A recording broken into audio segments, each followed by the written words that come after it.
All of the views and opinions expressed here are those of the individual speaking and may not be representative of Konig American. At times, language may be considered vulgar. Listener discretion is suggested. You are now listening to the Konig Behind the Wheel podcast.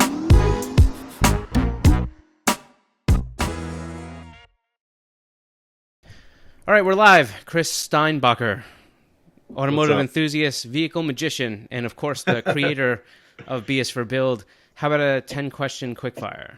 Let's do it. I'm ready. Okay. 2JZ or VR38? 2JZ. Turbo or NA? Turbo.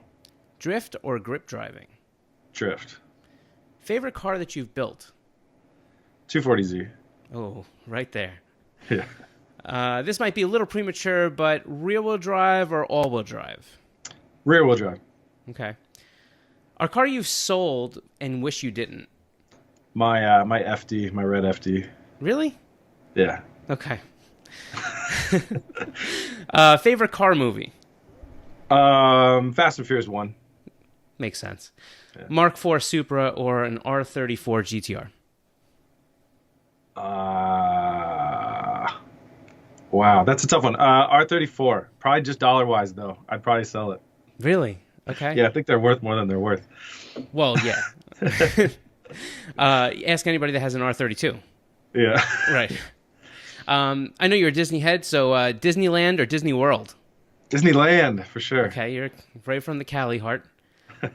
The poker room at Binion's or the Bellagio? Bellagio. Okay. I think I hold the record of getting cut off at the Bellagio more than anybody ever in history. Right. We'll briefly touch on that later for people that might be slightly confused with that reference, but let's get going. So I'm Scott, I'm the marketing director for Konig Wheels, and today our guest is Chris Steinbacher, a.k.a. Chris is from B is for Build.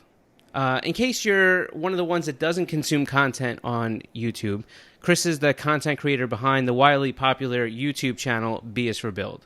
Chris's journey documents one man's love for cars while showing that you could do some serious DIY automotive magic right from your very home. This journey has developed a cult-like following and captured some pivotal milestones that have really shaped the channel. Things like Chris getting laid off from his original full-time job and making the jump to a full-time content creator. Chris, I really want to thank you. I know that your filming schedule is really intense, and it means a lot that you'd kind of take a little bit of time out to kind of do something like this. It's my pleasure. It's always fun to get to talk with people about the automotive scene, so my pleasure. No, it's awesome. And what's interesting is that, I intro every guest because I really don't know who's listening to the podcast, you know what I mean? Mm-hmm. Mm-hmm. And that was probably an incredible waste of time for this one because I really don't think that there's too many people listening to this podcast that don't already know who you are, you know? Oh, you'd be surprised, man. You never know. I mean, podcasting, while this does end up on YouTube for about 37 people, the podcast portion of it that goes on to iTunes and Google Play and stuff it's kind of elusive. The analytics there are not nearly as in depth, so you kind of just have to guess a lot. Mm-hmm. What's interesting is I try to do a lot of research for these podcasts because I don't want to ask questions that you've been asked 100 times. It happens quite a bit. People have a lot of interviews out there. And I don't have that many out there though. Right. Which was good. But here's the downside to this whole piece is that you've basically documented every minute of your, what's foreseeable people care about, right? Yeah. Mm-hmm. For the past 3 or 4 years. Yeah. This was crazy. The hardest friggin' podcast I had to try to prepare for. I mean, everything's there. I'm like, damn, this is going to be super tough. Oh yeah. Well, I think a lot of the questions that you had, like in the quick fire, we could draw upon those types of things. But yeah, I work a lot in the shop, and I don't do a ton of interviews, but I do like to film, my life with cars. Once I got laid off, my life was cars was my life. So and then now with like the Twitch streaming and the, with how big Instagram's gotten and everything, like your life becomes pretty transparent. It's really funny to me. It's really interesting. But then there's the whole other side of my life that people just don't know about really at all. I mean, about the fact that I'm a Disney head and some stuff like that. But yeah, a lot of people don't know that side of me because when the cameras are off it's like, I'm always just hanging with my girlfriend Chelsea and Right. and just getting up to trouble, and that's kind of it. But when the cameras are off, they're pretty off, and I don't think a lot of people know really what I'm doing. They probably think like I'm doing research or like racing or something, but Right. no, it's like normally out drinking like 95% of the time. Well, Yeah. and I think that's what's interesting is that you've done a actually really great job about trying to allow people to have some glimpse at your personal life without kind of putting it all up there for everybody to see. I mean, that's the difference between your content. You're not a vlogger. You have kind of an agenda with your content. Yeah, I want the build to speak for themselves, and I don't think that my life is really all that interesting, but I also don't really enjoy that part of the production process, constantly trying to say, well, what can I take out of my day today and try and make it seem exciting to other people. I'd rather it's a lot more work to do it this way, but I'd rather just say, all right, we're just going to go into the shop and do what they want to see, which is work on cars, Right. So I look at myself as, I'm an automotive YouTuber, not really a vlogger, because I don't look at my episodes like they're a vlog. If I film something, and I put it on YouTube and you're not getting something out of it car related, I don't normally feel like I kind of did my job to the viewers, unless it's something like was really, really cool and personal, a huge life milestone. Like, well, it wasn't cool getting laid off, but that was a huge life milestone that people needed to know about, and I had no problem sharing it. The other thing is, I guess I should say, you're either learning about cars, or maybe I have a little bit of a lesson that I could teach some people about life. Like, I have a much older viewer demographic than most people, so I'm not really the person to teach other people about life. But sometimes you can maybe speak to that 2 to 3 or 5% of people that are like, when I got laid off, the whole purpose of that video was to show younger kids out there that, losing your job is not the end of the world. It can be the beginning of something really great, but it's not. Like, a lot of people are so scared of what happens when you get laid off, when you have to make that transition into your next career or whatever it may be. Yeah. And, I just wanted to make that video to show people, like, it's not that big of a deal. You're going to lose a lot of friends. That's the biggest problem. Other than that, you'll land on your feet, that type of thing.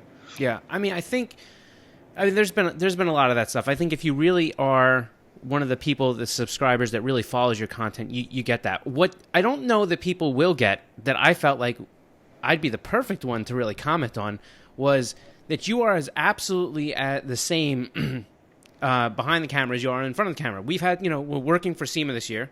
We had some time where, I mean, obviously none of that stuff was on capture. So, and I remember even saying to Chelsea, out in Vegas, I'm like, he's exactly like he is on the video. And she's like, yeah. It takes a couple months to get comfortable in front of a camera, but then I think your job after that is to try and show who you are, try and show your personality.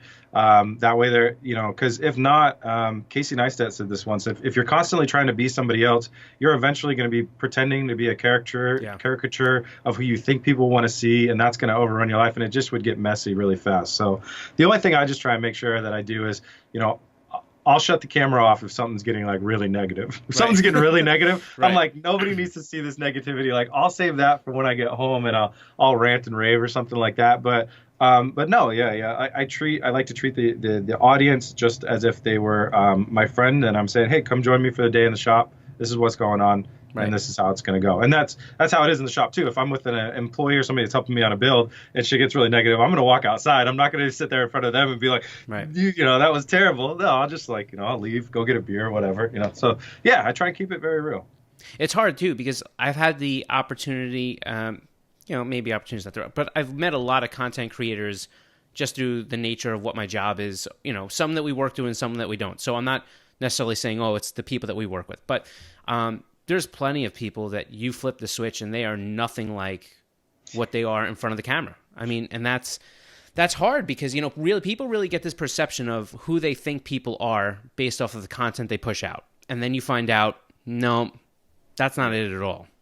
Yeah, that's a weird thing that, when I started YouTube, I never started it to be a business. I just started it because it was my hobby, and I've just I decided, I made a couple key decisions here and there, but one of them was just to, never be fake, myself on camera, but also never fake anything that happened on camera. It's not Discovery Channel.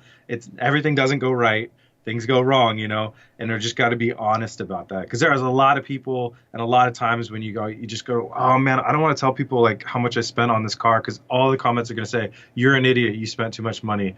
Or, I don't want to say, I just dropped this piece and broke it in half or whatever, you just want to say, it came out of the box like that or whatever. But you just got to be honest. I just made the decision, just be honest. And that's got me a long ways. And I've been very proud of that because it's like, 1 out of every 3 times you're honest, the comments come back and everybody's like, it's so cool that you're being honest with us. The other 2 times they're like, you're an idiot. But, it works out. Well, listen, I think the comments are probably one of the tougher, hazardous parts of the occupation, right? And then the other piece of it is that I think one of the, like you said, one of the things that I always appreciated so much about your content was the fact that, like, this was all about a learning experience. This wasn't about you teaching somebody. This was about, hey, listen, I'm learning to do this stuff. I'm not saying you should follow my lead, but you may get a lot of knowledge that you would have learned yourself. You're expediting the learning curve for a lot of people on camera because they're watching all the things you shouldn't do as much as the things that you should do. Mm-hmm. Yeah, and early on, there was just a lot of you shouldn't do this, you shouldn't do that, and I just read from the comments, and then next episode I would just address it, and then we just carry on, Yeah. and that stuff's going to continue to happen, so I still like trying to be a cheapskate. I really do. So I'd like to try and find for other people. I'll take that shot. Like for instance, we bought a $600 Harbor Freight welder, and a lot of people were saying, you're throwing $600 down the drain. Either get the $200 one that's basically worthless, or go spend $2,000. Yeah. You shouldn't buy anything in the between. And and that was one of the biggest eye openers that we found out over the last year. Like, whoa, no, this is a professional quality welder. What a great deal. And then I get to pass that knowledge on to other people. But if it didn't start with me trying to be a cheapskate, we wouldn't have found that opportunity. So I still like hunting those things down, but it does require me to be a cheap ass a lot of the time. But that's cool with me. Yeah, listen, I think that there's a lot to be said there by the fact that you're kind of keeping things on a budget for people, because the truth is, it doesn't matter. A lot of people are not going to have that kind of income to be able to go and buy, a Miller straight out of the gate and different things like that. So you're kind of giving them a path, and along with it comes an honest review. With Sometimes this thing sucks. Yeah. Right. Yeah. Take it back real quick. What got you into cars to begin with? Like, when did you really know that, like, I'm kind of a car guy? Well, I started as a lot of people, like in the automotive world that push everything to extremes. It was skateboarding. So I was a skateboarder, and like that was really my escape. So when like I got annoyed at home or I was pissed off about school or whatever, I just go skate and let it all out. And I was still skateboarding when I got my car. I was sponsored and just like very competitive and skateboarding a lot of hours every day. But then I got my first car, and my parents they're crazy. In the middle of the winter, they bought me an '87 Toyota Supra. So it was just like, well, they didn't buy it for me. I should take that back a little bit. So it was a friend of ours had a dealer's license, and he was going to clean title auction car dealers, and he found this barn find, '87 Supra with like nearly no miles on it, and he got it for like $900. So he said, "You guys give me $1,000, that'll cover the shipping, and it's your car." I mean, it was super clean. So I saved up I worked for $500. My mom loaned me $500. It was a loan, not for free. And I bought my first Supra for $1,000. And it was like a manual. It was in the winter, so I'm learning how to drive this manual, like perfect car, 87 Supra. Yeah. Nobody thought it looked cool because that was back. Everybody wanted rounded edges on their cars and stuff like that. But and there were no body kits for Supras out at that point either for the 87. So you couldn't really do a lot of stuff you could do with them now. But anyways, I loved the car, and it was winter, so I was sliding, and then I was just kind of hooked after that. And Fast and Furious also came out at that time. So then, actually, it was kind of fast cars really started to take over. It was fast cars and skateboarding, just trying to be a show off, and like kind of everything that you did. It was just going down to the skate park, and then we're going straight racing, and then, that over and over and over again for quite a while until I grew up. Yeah, well, I guess the problem is that I think that my wife says this all the time, that if it was up to me, I'd have a little shack and a 12-car garage. I'm working on that. Yeah. And that's the hard part for me was like I came, I had so many cars. We bought our house, and I convinced myself that I don't need it. Like I can get off this stuff. And then about, a few months later, I think I was violently shaking at night, and my wife was like, "Just go buy a car. This is ridiculous." Like, so what you at some point, for the people that don't know, At some point, you became some sort of professional card player, right? Mm-hmm. So Yeah. where did that? I mean, listen, I have an idea of where I think that might have come from because we were all in that same. We're kind of in that similar age range where a lot of my friends played poker, and that was what we did. But how do you make that jump? So I'm trying to remember. Okay, I remember now. So I got really lucky out of high school. I mean, this story's going way back, but it's a pretty good story. Right out of right during high school, when it was time to apply for college, I got expelled from high school for hacking computers, and I did a very malicious just the best intent hack. I was just goofing around, and I said I was gonna take over these 5 computers and just open and close their CD drives all day long until they sent somebody out there to go fix them, just to show that there was a vulnerability in the school. But what I didn't realize is day 1 I placed the trap. Day 2 when I went to go execute it, I didn't even make it to day 2. I was escorted by a police officer down to the principal's office, expelled from school, just game over, you're done. So I was oh God, this is a big problem. So I wasn't able to go to college because eventually we appealed the expulsion. I was able to go back to school. I wasn't technically expelled, but I was pending the appeal and everything. I was out of school for 3 months or something crazy. So my grades plummeted. When they let me back in, they failed me out of every computer class because they said, let's face it, you screwed up. And they said that I wasn't allowed to touch a computer until I graduated. So I was never allowed to touch a computer inside the school, which is hilarious to me as well. They thought I was way smarter than I was. So I couldn't take computer classes to get easy A's anymore. I had 6 or 8 F's and 2 D's because I was out of all my classes. So I thought screw it, this is going to be really, really hard to explain to any college. So I just gave up on any hopes of going to college. And that kind of was the beginning of a lot of DIY stuff for me, obviously learning to DIY on computers and everything like that. But I knew that my job prospects were going to be a little bit strange after that. Luckily, that kind of gave me enough clout around town that an owner of a computer company, a software company, saw something in me, and he gave me a job right out of high school. So I did software for a little bit, but the job was I was being really dead-ended. And I thought, computer software, this is the world where there's no limits, but there was a lot of limits. And I was hanging out with some of my buddies that used to be semi-professional gamers, and they were telling me about how they're making these multi-$1,000 withdrawals from Poker Stars. All right. And I'm tell me more, and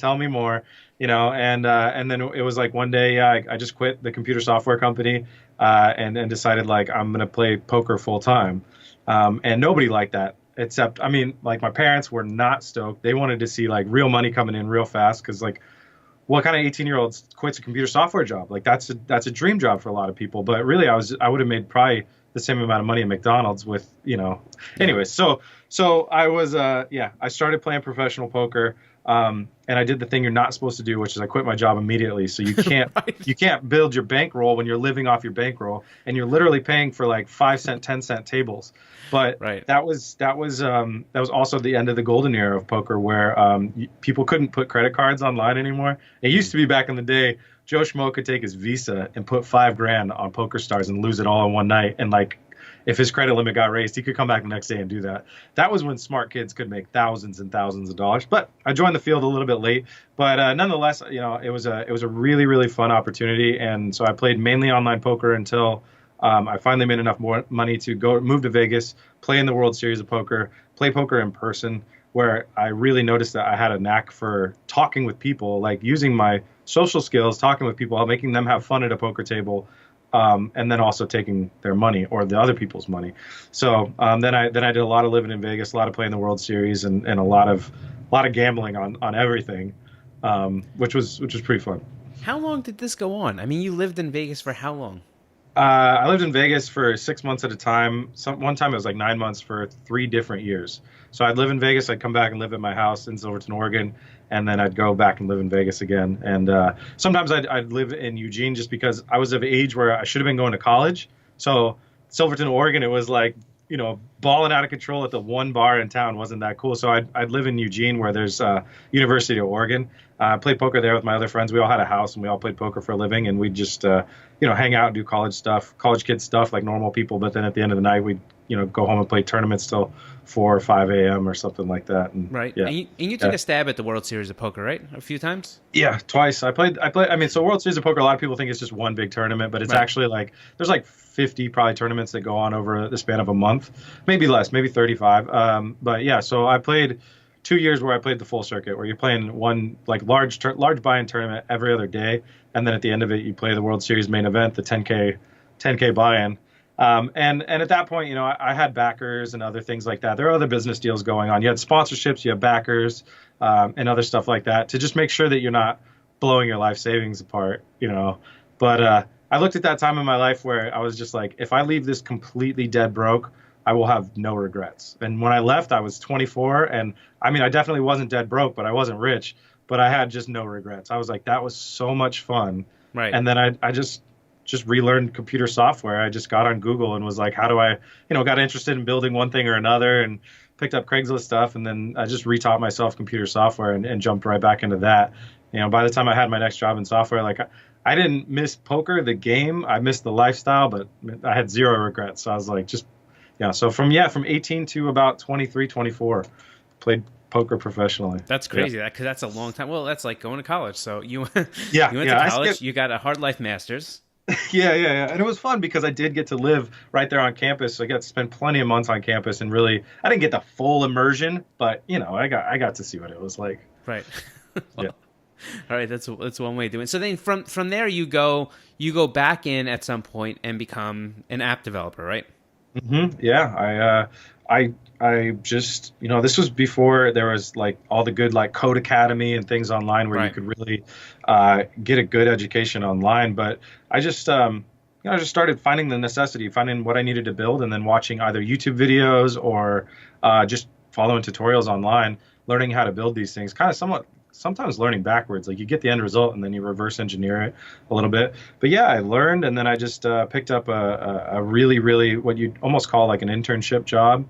And then from there, that just progressed to the next job. And then eventually, I was working in like the biggest building downtown Portland at this big tech company, living the corporate life, which was, it was just the biggest joke it was the biggest joke ever, because when you get to a lot of those companies, there's zero accountability. Nobody knows what anybody does. Everybody's grossly overpaid. And all you got to do is just show up with a smile on your face and nod your head, and everybody thinks you're the greatest. So I went from working what was at the time hardest job in my life, poker, literally gambling for my month's income, trying to be smarter than the next guy, oftentimes just playing against other professionals, to like 3 years later, just sitting in this building on like the 14th floor with like, 20 feet of windows, just being like, oh, I don't have to do anything anymore. Like I don't even really have to work. Like it's crazy. It's one of the reasons that I don't ever, I've kind of always kind of stayed in automotive, because I've had plenty of those opportunities to join an agency or do something marketing related. And the problem with it is just, to me, it's just like, I can't sell something that I don't believe in. Right. Yeah. And that's what they do. Like, there's so many ad agencies that are still stuck on things that just don't work, and they're just going to sit there and continue to peddle stuff because that's how they make their ROI. Like, that's their money. Yep. Yeah, and software is the same way. They have these ideas, and they get all these investors, and then when it's time to dump the idea, some of them dump it and they go out of business, but some of them have too much, ego. And our CEO had an ego of a maniac, and I'm sure I could say this now, but our company our company was, a lot of times 30 to 40 people, not huge. We spent $150 million. It was all gone. Like, we wasted $150 million. It's astronomical. When you say that number's so big to just throw it away, but it happens. It happens, but it doesn't happen a lot. Like, a lot of people don't understand like how much that is. Like, when big companies bribe a president, they normally give him like $8 million to be in the top like 3 donators. We could have bribed every president for every election that ever happened during the 10-year life of the company. Right. And it was like, so yeah, misplaced funds is astronomical. It was really crazy. It was really, really crazy. And just the word on the street about the company that I worked at was like, everybody knew what was going on. So it was kind of crazy. It was a really crazy situation, but that's actually what led me into BS for Build, because it was so cush and it was so crazy. It gave me kind of the balls to just walk up to them and go one day, is like, I'm going to take a 2-month vacation. Like, I'm going to leave for 2 months. You can pay me if you want. You can not pay me. Like, my vacation days are going to run out. I don't really care. Like, this company is a joke. And I obviously didn't say that, but everybody knew it. Like my boss Right. at the office knew that it was a joke. It was just we're building the tech side of it. The sales guys are a bunch of jokers running around like crazy people in New York. And this is so when I told him, he's like, "Oh, I understand. That sounds cool, man. That's going to be really cool. Will you keep us in the loop?" I'm like, "I'm going to film the whole thing." And he's like, "Well, that's really cool. Like, let's figure out how we can make that happen for you." And then I took a 2-month break, which ended up being beginning BS for Bill. So that's it. Like that's how you get started. You just have this idea. Well, hold on a second. Let's go back to the idea. At some point, you had this idea that like, all right, I love cars, and I'm just gonna film myself taking these cars that are broken, don't work, crashed, whatever it may be, and I'm gonna fix them. I'm just gonna put them back together. So I had the idea. I probably just watched way too much Roadkill, and I just Right. I thought if you took Roadkill and you made it with younger people and different cars, that it would just be a hit on YouTube. I thought it Yeah. would just be an immediate hit. So I called my buddy. I said, "Dude, will you quit your job and come with me? We're going to travel across the country, and we're going to buy 2 beaten up cars here, and we're going to drive them across the country and try and sell them in New York." So we went literally from one beach, and we are planning on going to the other side of the ocean and sell them in New York and sell and lose less money than it would cost to get a rental car. The old Top Gear did this a long time ago. Right. And he was like, "Yeah, I'll do it." So he quit his job, and then before we started working on those first 2 cars, I had my BRZ, and I hadn't really started working on it. I knew I was going to eventually fix it up, and I thought, let's learn how to use the cameras by just turning them on right now, and we'll work on this BRZ. So we'll just turn the cameras on. We'll see how we do. We'll put a couple episodes out about the BRZ. And then what happened was the episodes started to gain traction as we were like midway through the road trip. And I started realizing nobody wants to see this road trip. Everybody wants to see this BRZ thing that's back home. Right. This is interesting, you know? And then that was like, for me, obviously spending a month on the road filming, jumping full like neck deep into production, funding, all that stuff. I kind of realized too, like, oh, I don't want this to be my job either. I don't want to be driving shit cars across the country, doing 400 miles a day every day for no reason. Like that doesn't really seem to be fun. So I just went back to what I enjoyed doing, which was working in the backyard and just kept it going. Do you remember your thoughts after you uploaded the first video that on for BS for Bill, where you started to get some feedback? Do you remember that initial feedback? I mean, yeah. So I was in a hotel room with my friend Jeff, and we were checking, and it was like one video hit 1,000 views. And, all the other videos were like 80, 90 views or whatever. Right. And we were reading the comments, and people were like stoked to see what we had done. And that was when it was like, wow, like this is a, and it, I mean, it's 1,000, but again, I was watching other channels like Mighty Car Mods, like Roadkill. They're cracking 1 million almost on everything. So it's like, okay, we're only an order of 1,000 magnitude off here, but, Right. but you're getting comments and you're getting feedback and you're getting like, it was a really amazing feeling. It was really cool. But I also did come from the world of while I was working at that job where they required almost nothing of me and all this other stuff, I started my own app development company, and I made iPhone apps. So I had things stick before. I had lightning strike before. And the only thing that I had learned in my life leading up to that was just like, if lightning strikes, if this thing sticks and you're getting people, just don't stop. Just run with it. Because you'll always regret if you like let that opportunity slip by. Away. But you probably won't ever regret. Yeah, you probably won't ever regret if you just go hard. So that was what I knew, was like, keep doing the road trip, have fun, get home. We kind of both agreed, like, it's time to get home early. We were going to do 2 months on the road. And I was like, I called it at 1 month. And then I just said, okay, every other day I'm going to put out an episode. I'm on vacation. I have 1 month. So every other day I want to put out an episode. And it went from being in that hotel room 15 days later, I was back home. Every other day I put out an episode. And I think we had, oh man, I wish I knew how many subscribers I had before I had to go back to work. But, I definitely had cracked like 1,000 subscribers. And that was a huge deal for me. So that was when I told myself, like, I'm not going to stop. Like, this is working. People are enjoying this. I'm enjoying it too. Like, don't stop. So at that stage, were you just doing a lot of, every day, I leave work, I go get changed, I head to the shop, I work on this stuff, and this is what you do, like, day in, day out, work my weekends, do BS, you know what I mean? Mm-hmm. Yeah. So, like I said, I had that 1 month buffer zone to get used to the whole filming, production, uploading when I didn't have the job to worry about. But then I had to head back to work. So, and I didn't have a shop, which was really interesting. So when you go look back at some of the early videos, like we swapped the whole front engine harness for a BRZ, and there's like ice on the roof of the car, and it's freezing cold. Yeah. And yeah, so once the snow fell, which is pretty rare in Oregon, but yeah, we had a snowy winter. I managed to find like this really, really great shop deal on Craigslist, and then I got the shop, and then yeah, it was go to work every day, normally show up late because I was up so late, working on BS for Build, and then just dip out super early. And that was when I knew I was like, I wasn't on like borrowed time at work, but it was everybody knew Chris is focused on something that's essentially more important, and we're just gonna let him do it unless there's a serious problem. And so yeah, my work was like really kind of essentially turn a blind eye to the fact that, I mean, it was really ridiculous. I'd show up to work at like 8:30 and I'd leave. I'd take an hour-long lunch and go buy supplies and whatever I needed, and then I'd leave at like 3. And Right. and seriously, that happened for a year and a half, and nobody once ever said anything to me other than I had a boss say, the perception around here is that you might not be working enough. I know that you do because I know that you work weird hours, but they don't know. So just send some more emails at 1 a.m. Send some more emails at 5 a.m. Send some weird ass emails that you send to me in the middle of the night or whatever. He's like, for no fucking reason, just send them to the whole team.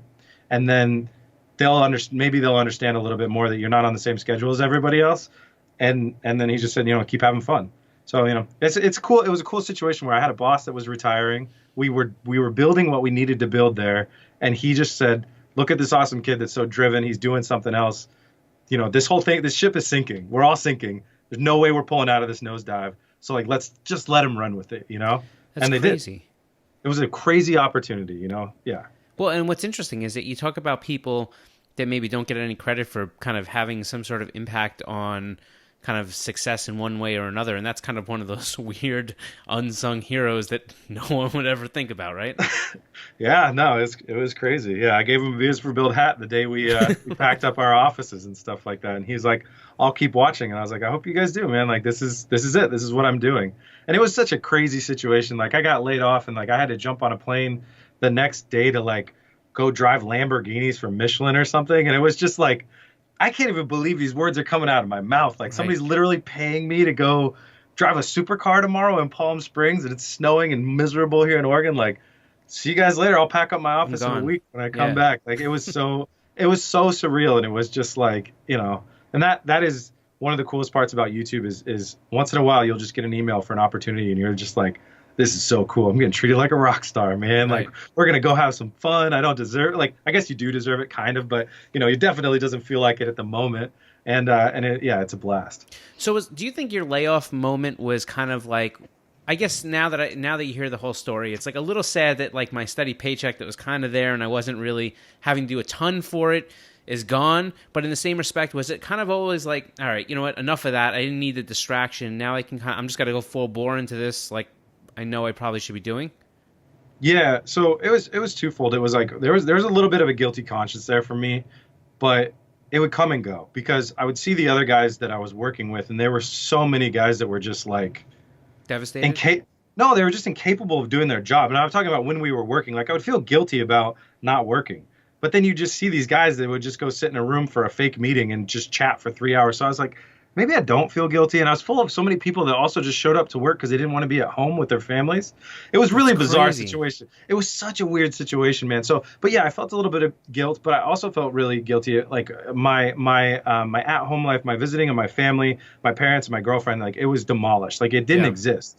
Every minute I was doing BS for Build or I was working, and there was no time for anything else. So that was, I felt bad about that too. So when the opportunity came to just have this clean break and get a bit of a severance too, I was like, cool. Again, like a lot of times in my life, I've run into these situations where I was like, I'm just not going to regret if I screw this up. So take my severance, go all in on YouTube. If it all goes nose down, I'll restart and I'll rebuild. What did you think? What did your family and friends think about that kind of, all right, I'm not going to look for another job. This is what I'm going to do. My parents were really supportive of me. I was kind of a little bit beaten up. I was like, I do not want to call myself a YouTuber. Like I was a senior software engineer. Like I worked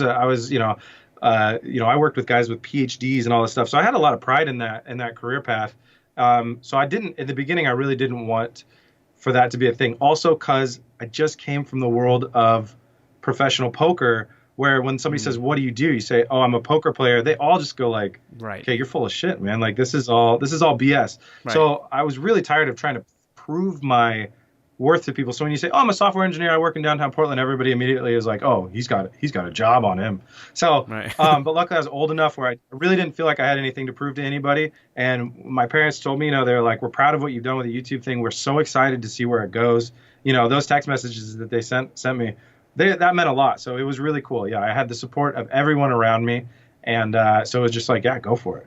So what's interesting is I think that so many people watch these 10 to 20 minute videos and they just kind of lose sight of, they all think how quickly it must come together. But tell people what kind of effort is really, really, really involved in being able to make one 10 to 20 minute video that will end up on YouTube. Well, so a lot of the stuff, happens in the background, and that's the planning and trying to say, okay, I have this car and I need to build it, but I also need to film something today that's a chunk that we can bite off and I can present to people that has a beginning and an end, or at least a beginning and a stopping point. Right. And it's something that's entertaining to watch, And so the very beginning of that is you need to make sure that you have all the parts. So you order all your parts. You always want to work with your sponsors and work with everybody that you can to get anything and bring it in there. And then yeah, you got to show up and you got to do the work and you got to film it. And now at this point, after doing it for like 3.5 years, it's a lot more simple to just say, that's not that hard to do. Because I'm so kind of fast with the cameras and everything like that. But then comes the next part is so you get that in the can. And when you're doing daily, the hard part is you get that in the can, you get that all filmed. You need to wake up the next day and do everything that I said before, where you're coming up with the idea of what you're going to film the next day. You got to make sure you have the parts. You got to make sure you have the supplies. But then you got to edit that video that morning. And then you got to put that video out. Right. Then you got to do your business correspondence and your emails and your bookkeeping and your this and that. And then you got to head back out and hit that shop again really fast. So when you're doing daily stuff, nobody else, makes a show like how we did when we did the 240, where it was every day we were putting out an episode and every day we were doing serious work on a car. Right. Nobody else does that because it takes 16 hours a day of work, and you have to hire employees at that point because it's just not possible. But as you probably saw when we did the final cost breakdown, when the employees cost a third of the build budget, that's like that's like a whoa, that's a big deal. So yeah, I think the sweet spot is more like a video every other day, and then you can have some time to organize your things, and I just like to bite off a little bit more in an episode to be able to show it to people. But it's always a tough balance. Like some people just want to see anything that you do day after day, and some people want to see you do something that's meaningful, and it's a really, really tough balance. Well, if anybody wants to figure it out, I mean, listen, just take a small portion of what you do, take 5 GoPros. Run them for 6-7 hours at a time, and then just take it all and try to render all that footage and download it, and then categorize it, and then try to edit it all. No problem.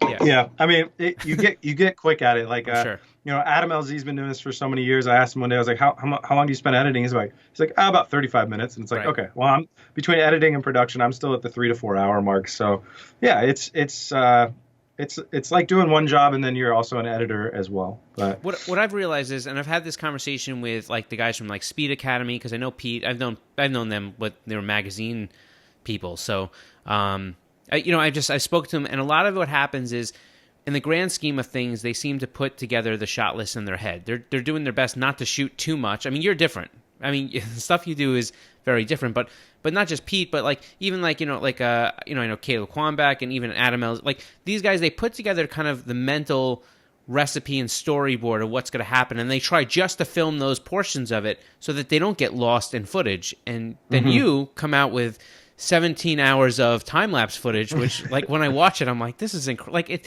it's got to take him all day to put this together. Yeah, when we were doing a lot of the good stuff on the 240, when you're working with multiple people, you do have to set up multiple cameras, and then all the footage just is in a folder, So it's like, when did that shot get shot, et cetera, et cetera. It takes longer to edit, but we were using 5 to 6 different cameras every day. So yeah, it's a challenge. It's a challenge, but it's not nearly as hard as doing some of the other things that nobody's really seemed to ever do on a daily process, but where you're doing like where you're using a whole crew, like if you were to film like something like a mini Gymkhana, like I want to film a good quality driving video of me doing, taking this car out and driving it and beating it. You either can't film a good quality one, or it's going to take more than a day or 2 days, because that's just how it breaks down. Right. Because it's like you said, you got a shot list in your head, and everything goes wrong on those shoots. Everything goes wrong. The location's crowded, cops are in your way, et cetera, et cetera. And then it's like, we're burning daylight. Anytime I've tried to go shoot a finale for a car and show people this is the end result of the car, this is what we did, it's blown up in my face every single time. That's the only thing I can count on, is just it going wrong. Like for us with the 240Z, it was just boom, the cops are here. Like, now I have a problem. Right. I got to talk these cops off of my back, but they're also on radio with everybody else in this entire city that we're in. There's nowhere I can go to drive fast anymore. Right. So, and my idea of going to find, it's crazy. You're like on Google Maps, Earth. Okay, I found this parking lot. This is where we're going to go do a burnout. Oh, no, it's gated. It's locked shut. Somebody's already thought this one through. Yeah. Damn, so it's just like, yeah. The only thing with those shoots is that you can count on is just it's going to take a lot of time, and something's going to go wrong. And luckily, hopefully it's not the car breaking. Like one time we had a racetrack lent out to us through a sponsor, and we broke the car in the first shot. And it was just like, oh God, like if we can't fix this, not only did we waste all this for our sponsor and everything else, but yeah, we're in a world of hurt. Yeah. It's interesting. I just I just finished it, but I've randomly been watching on Amazon. The Hoonigans have put out Gymkhana Files. Right, exactly. And if you watch that, you just can't believe. I mean, listen, I know those guys a little bit, so I have some. Not like we're not friends like to that level, but I kind of interweave with a lot of people that like you hear a lot of different things, especially when they've been shooting them over the course of X amount of years. Mm-hmm. But it really is brilliant. Like, I mean, I will say that what they did was, because, I mean, when you really think about what they were doing, they were capturing a documentary and behind-the-scene footage while they were filming this epic, saga. So this is incredibly, like, I don't think, if you really look at it from that angle, you realize how incredibly smart and how well that they actually execute. And just watching all the problems, it's incredible. I loved watching that series, and I think it was like episode 4 where they're in LA and everything goes wrong. And you could see the look on Brian's face. And I've been there and I've felt that way so many times, and it's just like, you have to just kind of bonk yourself on the head and go, it's going to be all right, man. It's not the end of the world. It's going to be all right. But for them, I mean, the budget is astronomical. Crazy. Whereas for me, it's just like, oh, I just asked all my friends to get together and we're going to try not to screw this thing up. But, It's like I could go on every big time that we've ever had 4 or 5 more people out there and pinpoint one thing where it's just like, man, like this just did not come together. Like this last year we were at the Gambler and just shot after shot after shot after problem, just everything fell apart. And I was like, we basically don't even have a reason to film anymore. Like this is, and that feeling in my head, it was exactly where Brian was. Like, and I could feel that and I could see that. And I was like, that is the best portrayal of what it really, really feels like. It's like you have this child, you have this idea, and you're the director, and it just all starts to fall apart. And then you're like, fuck it, let's just go jump the Corvette. At least there'll be some some content. And then you break the Corvette on the first jump, and you're like, okay, now how do we get the Corvette home? But at least we did something. Right. So I know you're fresh off the 240, but is there one build that you really feel in particular that was a benchmark for the channel?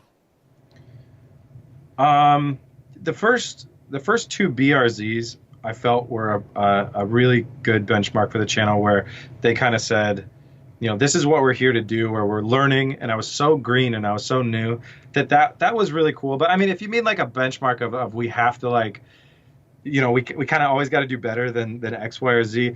I don't think it was really interesting to see the comments. I don't think in any way that the GTR is even close to the benchmark that the 240 put forward. This GTR won't be on a magazine cover. It won't be anybody's, poster on a wall. It won't be anybody's iPhone background. It's not unique. It's not. But it is what we do. We fix crash cars. We push ourselves, and I wanted to push myself in multiple ways. I wanted to, try and fix this all-wheel drive car that was busted. I wanted to see if I could do it on the budget. I also there's just different ways you try and make sure that you're challenging yourself. I still found this car as a challenge to myself, but I thought it was going to be an obvious and glaring less challenge than the 240. But then you saw the comments and everybody was like, this car's screwed. You wasted your money. This is never going to be back on the road. And I just went like, yeah, man, they don't believe. This is great. because like the more people that don't believe in the beginning, it gets me hyped. It gets me jazzed because it goes, okay, when we finish this, the more You'll people see. yeah, they'll see and they'll have some respect for that. So, but the benchmark for me, I guess, the moving benchmark is I always need to be challenging myself. I don't want anybody to see me doing something that I think, okay, this is a walk in the park. I can do this in my sleep or whatever like that. That should not be a part of the channel because at that point we're basically just collision repair, right? Yeah. But I know what's in store for 2019. And I was on the phone with my mom today actually, and we were talking about like she's like, I think you need to scale this part back. Like you need to scale back because you're getting into some stuff that is like really hard for people to do. Period. Much less film it and make a YouTube show about it and keep the audio. So. Yeah. Really exciting stuff coming for 2019, and I probably will take her advice and scale some of it back. But yeah, I mean, it's gonna be a crazy year for BS for Build, and everything that I know of that we're doing right now that we've kind of committed to is just keeping to push that benchmark of, are we going to be able to fix this on a budget? I don't want to spoil anything too much, but I literally have one build where if we don't fix it on the budget, like I'm gonna be broke. Like BS for Build's gonna be skating on ice. We might be fixing a car just to be able to sell it or something. I mean, like the budget is real on this one. So obviously it's like a supercar, and I'm so excited about it. But we have some other things that are just absolutely crazy. And then I also want to take one of the builds that we're doing and kind of translate it into this is a service that we can do for the open market. So BS for Build will hopefully be opening the doors to the potential for a customer to give me a ring and say, hey man, I need you to do what you did with this car to do this build. I need you to replicate it because I want the end result. And so we're trying to do that for the first time and actually make it a product where people could call us up and do it. And it might not be something that we focus on a lot in the YouTube channel. It might be something that's in a different shop or whatever. But that's one of the other many future goals that we have coming up. It's interesting. It's like as we go through some of this stuff, one of the questions I was going to ask you was, because you've already built so many amazing cars, like you've built like an Evora, right? We have the Aston Martin. So it's not like what we're talking about here is you've built some pretty cool exotic cars.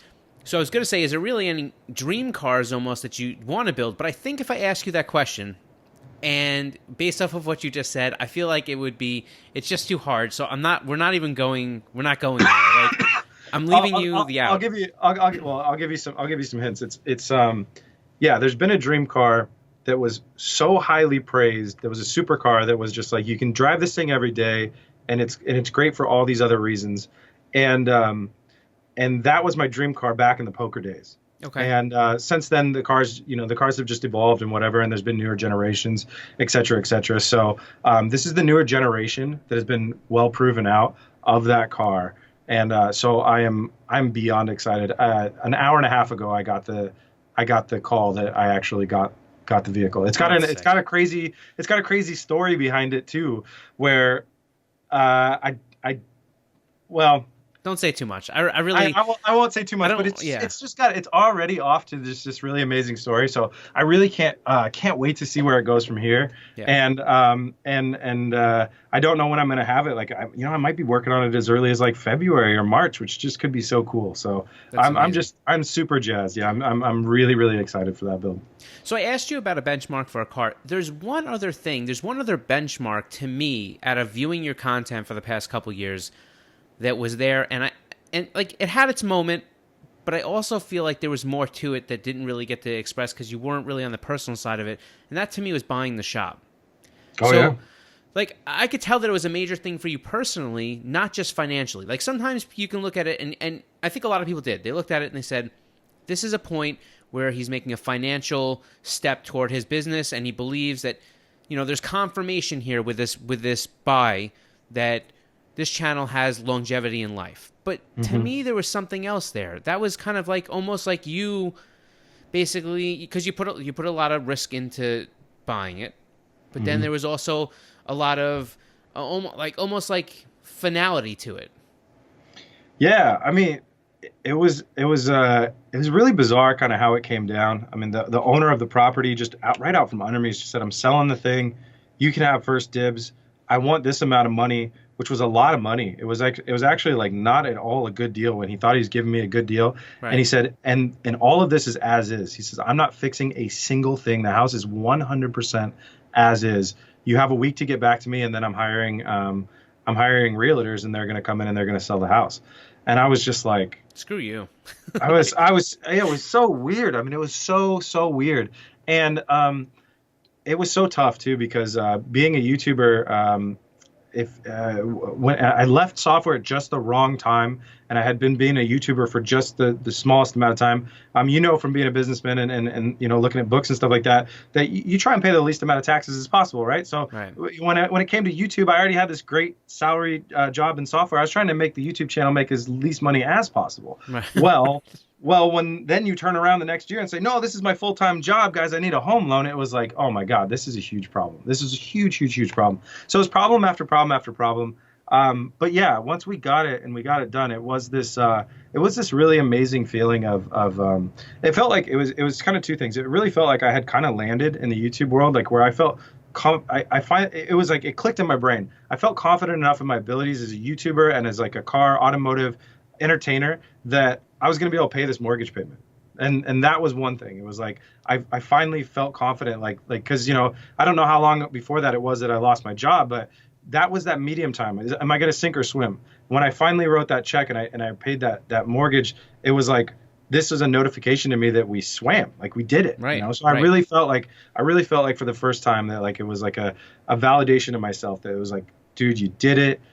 You did the thing that you also hadn't done in software, you hadn't done in poker, was you bought a house, one way or another, like you bought a house. Right. And then the other thing that you probably got a faint smell of too was I always felt when I wasted money on cars, wasted, it's a passion, it's a hobby, and I needed them for the channel. But I felt when I spent big money on cars that my parents and other people were always looking at me like, this idiot over here, when's he ever going to buy a house? Like, when's he going to buy a house, or whatever. Right. That last piece of the puzzle that you need to be like in our society, you have a house and you have a car and you have a job, you pay for those things and you die and everybody goes, he's a good dude, So I was like, I bought the house and I was like, this gives me free reign to buy any car I want now. This is it, Right. And it's been it has, and 11 months later or so, I bought the house in January. It's December now.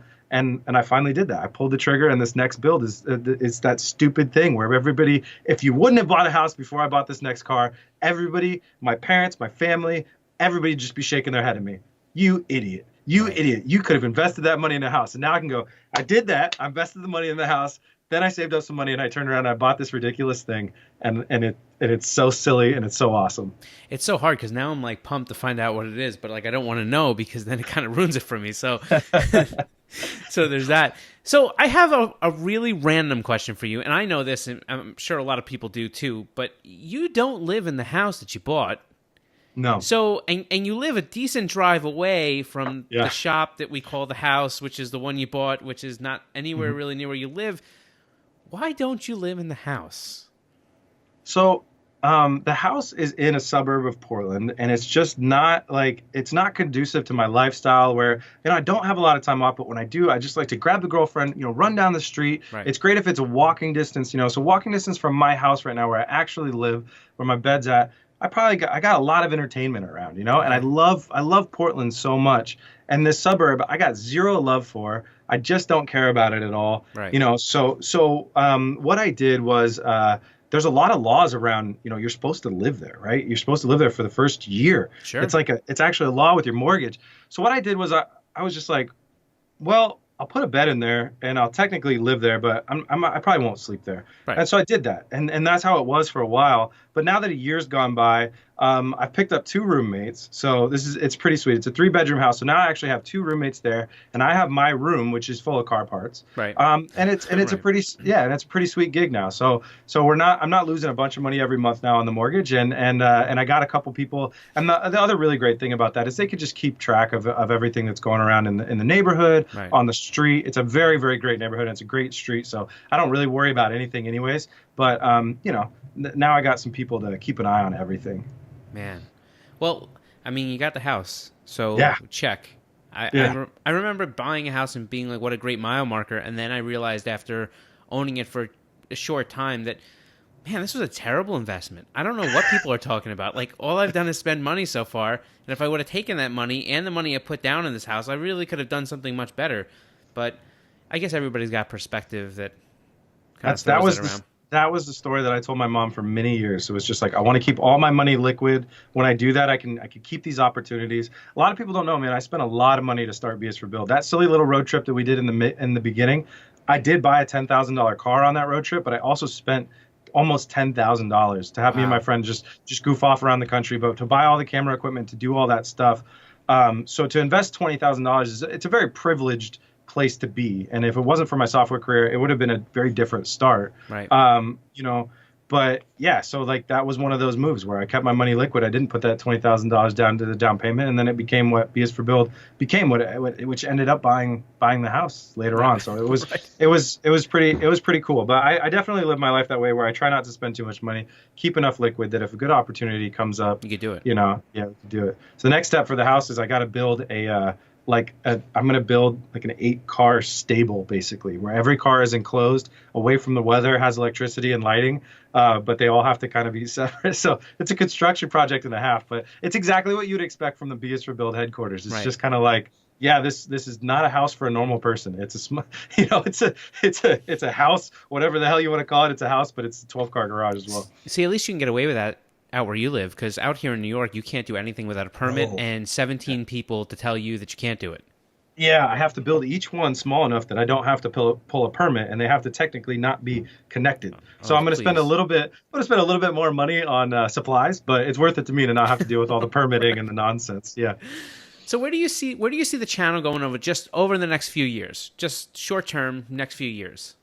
Same type of stuff, continuing with build content, or do you kind of have some other things you want to dabble with for the channel itself? Same type of stuff. I've always got this like backlog of builds in my head that I want to do, and these things that I want to do, and it kind of seems to be growing a little bit rather than shrinking. It gets bigger and smaller depending on sometimes when I like, I wouldn't say give up on a dream, but I just decide, maybe I'm not that interested in doing that anymore. Sometimes you start doing an automotive sport or something, you realize, oh, this isn't really that interesting or whatever. But, right. So there's so many more builds that I've got to do. They're just bucket list builds, and I would hate myself if I didn't do them, way past this year and into next year. So I see myself doing builds, just consistently pushing the envelope of what my knowledge is. So I'm learning about doing them. That includes cheap builds as well. Cheap builds, you can learn a lot of crazy stuff, which is cool. We always learn on these gambler builds, like gambler build, we cut up a really expensive Mercedes and it has no doors and no roof anymore. Right. But I learned a lot when it came time to essentially cut up an M5 and put it inside a Datsun. I understood more about, that's interesting. How to test if the doors are going to function, if the car's going to not drive, if the doors are not there, what often happens in these cars, So cheap builds, also expensive builds, and then really trying to find a way to be more open to the public in the way that we can build. We can make builds for other people other than myself. So there's first we got to do the prototype. Then there's some licensing and stuff like that evolves, and then we'll see how that goes. And a TV show maybe in the works there. It may not. And I don't know. But I've had so many offers in the past, and I still have so many offers to do a TV show, that if something doesn't materialize over the next 2 years, that just means that YouTube is killing TV so well that YouTube is just beating them over the head. Because financially right now, I would lose money if I started a television show. If I left YouTube and couldn't make YouTube videos, financially, 100%. I would lose money. But I think a TV show could be really cool to show a different audience, kind of a lot of the DIY stuff that we do. But then at the same time, TV networks kind of aren't in the inspiration business nowadays.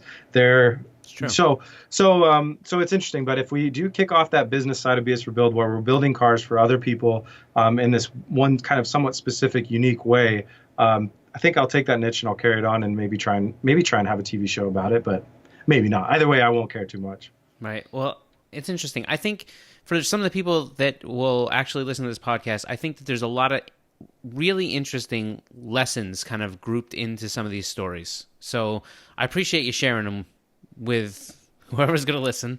Yeah, I think there's some cool stuff there. Thank you very much. It's my pleasure. Look, I don't want to tie up the rest of your night, so I appreciate, like, again, I thank you so much for doing this. We've been so grateful to kind of be a small part of some of your builds over the last couple of years. You guys are a huge part. I mean, not a small part. You guys well, you guys are on all four quarters of every single build we've done this last year, man. No, listen, and we appreciate being there. And listen, the one thing I think I see a lot, I read a lot of your comments on the builds that we're on and stuff like that, and I don't think people quite understand. Like, there's plenty of people. Listen, don't get me wrong. Up front, there's always the exposure value that a company loves, right? There's that. But then if a lot of these people would really go back and look at our stuff and look at the programs we're involved in, like, we're all car guys, right? Mm-hmm. Like, and I mean, some of us more or less to different extents, right? Like, I was the guy that had a shop. I was the guy that, like, I still fab in my time. Like, I still have, that's just what I am. So not everybody's the same way, but we're all car people, and we kind of support car people. So we do programs with NASA. We do programs with Grid Life. We do, and not just because we want to make sure our wheels are everywhere. I think it's a good byproduct when it happens, but I think that there's other things which are, we have to continue to support people that support this industry, because if we don't, this industry goes away. Yep. And people don't get it. Message. Yeah, it's an important message, and it's one that I always try and explain to people. Yeah, like when I'm showing your wheels and stuff like that, it's one of the things that I love about the company. It's there are so many companies that are out there just.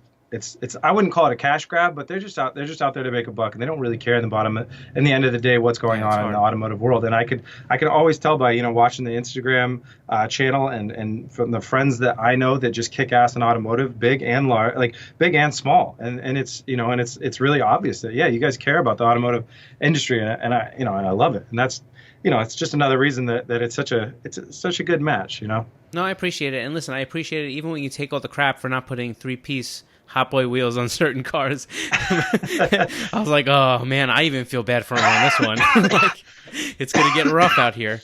But, yeah, we did some 3 pieces on the GTR, but what's gonna look really sexy is the ampliforms that we have out.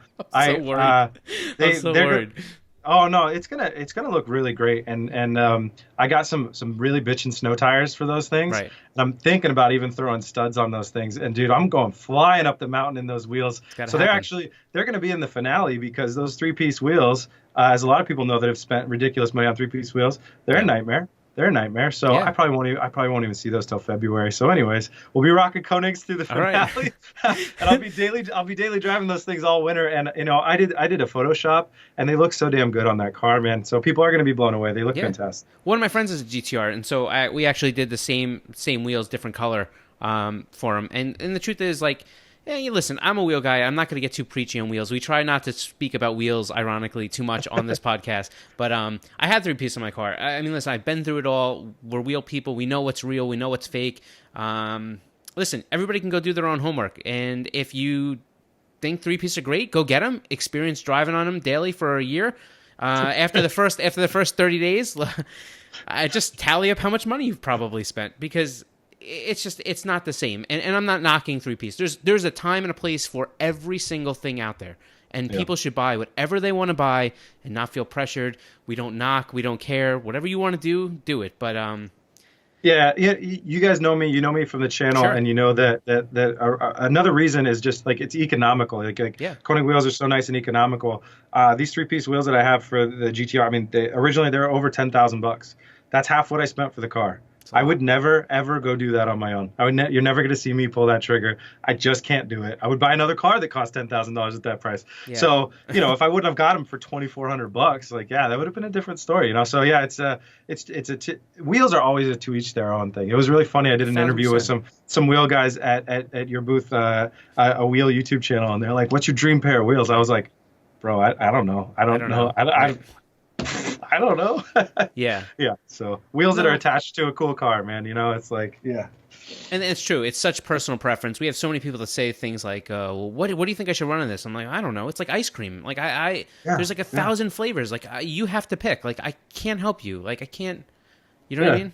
Can't help you. and you're always more. I think you're always more happy when you pick and you look back on it yourself. Like every time I look back at one of my cars and we picked the wheels and we got them to work, it's just like I really like them. Like I'm so sad you guys discontinued the ones that are on the Aston Martin because I love the look of those wheels, man. Every time I look at the Aston Martin, I'm like, those are fucking badass wheels, you know. So yeah, no, it's a way to show your personality on a car, you know, and it's even better when it has the performance aspects that it does that your guys' wheels offer as well. So it's all around just great.